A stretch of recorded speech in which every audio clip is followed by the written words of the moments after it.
नमस्कार, भारत लाइव देख रहे हैं आप। 2020 के चुनाव में भाजपा ने नीतीश कुमार से एक चीज छीन ली थी। ये नीतीश कुमार की नाक थी, ये नीतीश कुमार की साख थी। बिहार में 15 सालों से शासन करने के दौरान नीतीश कुमार ने अपना सिक्का चलाया था। उस सिक्के की चमक को भाजपा ने कमजोर कर दिया था। भाजपा ने नीतीश कुमार से बहुत कुछ छीना, लेकिन सबसे बड़ी चीज जो नीतीश कुमार से छीनी गई वो थी नीतीश कुमार के ईगो को। नीतीश कुमार लगातार बिहार में जब जिस गठबंधन में रहे हैं, हर बार उन्होंने खुद ही फैसले लिए हैं और उन फैसलों को लालू यादव रहे हों या फिर बिहार में सुशील मोदी, सभी ने फॉलो किया है। और कहीं ना कहीं शर्त भी नीतीश कुमार की यही रहती है जब गठबंधन वो करते हैं। आपको याद होगा, उस चुनाव के बाद नीतीश कुमार ने कहा भी था कि मुझे पता नहीं चला कि कौन दोस्त और कौन दुश्मन है। उसके बाद से बहुत कुछ बिहार की राजनीति में बदला है। नीतीश कुमार ने धीरे धीरे करके एक एक करके अपनी ताकत को बढ़ाई है और नीतीश कुमार की ताकत के बढ़ने के साथ साथ बिहार में एक पार्टी जो नीतीश कुमार के पीछे हाथ धोकर पड़ी थी, उसकी ताकत कमज़ोर हुई है। अब समझ रहे मैं किस तरह इशारा कर रहा हूँ, लेकिन मैं थोड़ा और विस्तृत बता देता हूँ आपको। 2015 में महागठबंधन सरकार बनी थी। उस वक्त नीतीश कुमार के साथ लालू यादव थे और कांग्रेस थी। इस दौरान जब समीकरण बैठाया गया तो भाजपा सबसे फिसड्डी बिहार में निकली पार्टी। भाजपा ने कोई कमी नहीं छोड़ी थी। 2015 का चुनाव भाजपा के सबसे खर्चीला चुनावों में से एक था। भाजपा ने हर खर्च किया, हर तरीका, हर पैंतरा आजमाया, लेकिन भाजपा के लिए रिजल्ट्स बेहतर नहीं हुए। 2017 में कुछ परिस्थितियां बदली। भाजपा ने जिस तरीके से, खास तौर पर जिस तरीके से अमित शाह का उदय हुआ, जोड़ घटाव शुरू हुआ विभिन्न राज्यों में, और सुशील मोदी ने नीतीश कुमार को अपने पाले में करने में कहीं ना कहीं सफलता प्राप्त कर ली। उसके बाद से सरकार भाजपा की और नीतीश कुमार की साथ चल रही है।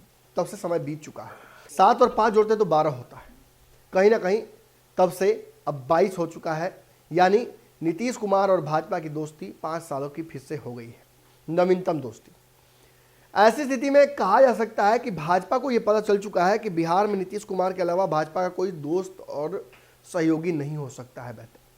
लेकिन भाजपा चूंकि एक ऐसी बीमारी से ग्रसित है जिसमें भाजपा अपने आप को स्वावलंबी करने की कोशिश करती है हर राज्य में, और इसी वजह से भाजपा का अपने सहयोगियों के साथ कुछ समय बाद पटना बंद हो जाता है। बिहार में भी ऐसा ही हो रहा है।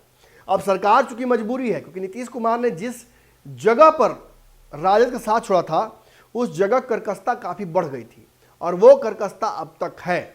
हालांकि राजद इस बात को भुलाने के लिए तैयार है। राजद ने नीतीश कुमार को जब फिलहाल ऑफर दिया जगदानंद के माध्यम से, तो उन्होंने साफ तौर पर कहा कि नीतीश जी, अगर आपको दिक्कत हो रही है गठबंधन में, भाजपा पर दबाव बना रही है, चाहे जातिगत जनगणना हो या फिर विशेष वर्ग दर्जा, अगर भाजपा आपको धकिया रही है तो आप निश्चिंत रहिए, आपके लिए हम पीछे से खड़े हैं। आप मुस्तैदी से गरीबों की, पिछड़ों की आवाज उठाइए। लेकिन इन सब के बीच नीतीश कुमार को एक विकल्प तो मिल ही गया। जिस तरीके से राजद ने अपने हाथ को बढ़ाया और जिस तरीके से राजद सिलेक्टिव हो गई है शराबबंदी के बाद, जिस तरीके से नालंदा में शराब की वजह से मौत हुई लोगों की, आप देखिए राजद ने बहुत कुछ नहीं कहा है। यानी राजद एक कॉरिडोर दे रही है नीतीश कुमार को कि वो भाजपा का साथ छोड़कर राजद के साथ आ जाए और कंफर्टेबली आ जाए। लेकिन इस दौरान भी भाजपा नीतीश पर लगातार हमलावर रही है। संजय जायसवाल के माध्यम से हो या फिर नवल किशोर के माध्यम से, भाजपा ने बिहार में नीतीश कुमार को बहुत कुछ सुनाया है। और नीतीश कुमार भी सुनने की स्थिति में नहीं है। नीतीश को लगता है कि 2 उपचुनाव की सीटों को जीतने के बाद, बिहार में जोड़तोड़ के बाद, लवकुश समीकरण जोड़ने के बाद नीतीश कुमार काफ़ी मजबूत हो चुके हैं और वो अपनी पुरानी ताकत में हैं। और उन्होंने भाजपा के भी एक बड़े जो गेम प्लान था उसको ध्वस्त कर दिया है। आरसीपी सिंह के माध्यम से भाजपा जो स्थापित करना चाहती थी उसे भी कहीं ना कहीं नीतीश कुमार ने ध्वस्त कर दिया है। ऐसे में नीतीश कुमार बहुत मजबूत हो गए हैं जदयू के हिसाब से। लेकिन जहां नीतीश कुमार के दोस्तों की संख्या दिन पर दिन बढ़ती जा रही है, जोड़ घटाव कीजिए, कल ही ओवैसी के विधायक नीतीश कुमार का समर्थन किया है, राजद ने समर्थन कर ही दिया है, कांग्रेस तैयार ही है नीतीश कुमार के साथ जाने के लिए, और कहीं ना कहीं नीतीश कुमार के पास इस वक्त पप्पू यादव का भी समर्थन है। पप्पू यादव भी बहुत सिलेक्टिवली भाजपा के खिलाफ बोल रहे हैं, लेकिन नीतीश जी से थोड़ा दूरी बनाकर रख रहे हैं खिलाफत के सेंस में। ऐसी स्थिति में नीतीश कुमार के साथ जब सब जा रहे हैं तो भाजपा कहाँ है? भाजपा एनडीए की सबसे बड़ी पार्टी है, केंद्रीय नेतृत्व है उसका, केंद्र सरकार भी उसी की है, और कहीं ना कहीं वो तय कर सकती है कि किसके साथ किस तरीके से रिलेशनशिप रखना है।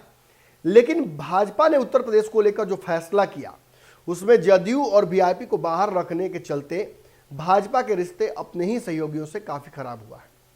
जहां जदयू ने एक तरह से आज अल्टीमेटम दे दिया है, अल्टीमेटम क्या, ऐसे चेतावनी, धमकी, कुछ भी आप समझ सकते हैं। ललन सिंह ने आरसीपी सिंह को भी कहीं ना कहीं हड़का दिया है बातों बातों में, और जब मीडिया से बात कर रहे थे तो साफ तौर पे कहा कि भाजपा ने भले अपनी सीटों की घोषणा शुरू कर दी हो, लेकिन आरसीपी सिंह हमें बता रहे हैं कि वो भाजपा से बातचीत करके कुछ ना कुछ रास्ता निकाल लेंगे। वैसे भी बहुत चरणों में चुनाव होना है और हमें अंतिम चरण के चुनाव में इंटरेस्ट है।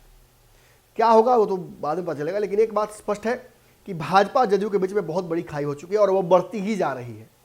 ऐसे में वीआईपी के लेकर आपको याद होगा बयानबाजी।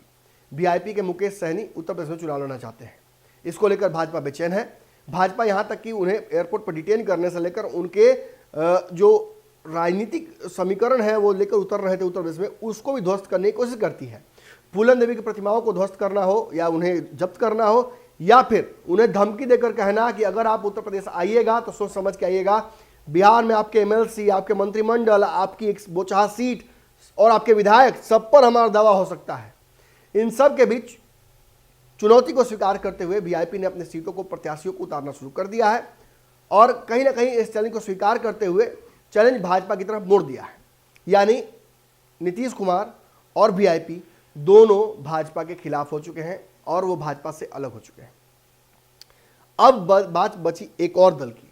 मांझी शुरू से ही इस गठबंधन में जो वापस आए थे, जब वो एनडीए छोड़े थे, फिर नीतीश कुमार के साथ आए, उस वक्त के दौरान लगातार वो नीतीश कुमार के साथ ही रहे और आज भी नीतीश कुमार के पक्ष में ही उनके सारे मंतव्य होते हैं, एक शराबबंदी छोड़कर।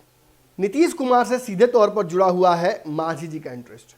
एमएलसी चुनाव नहीं होता तो नीतीश कुमार पर वो दबाव भी नहीं बनाते, चाहे नीतीश कुमार पर दबाव बनाना हो या फिर भाजपा के खिलाफ बोलना हो।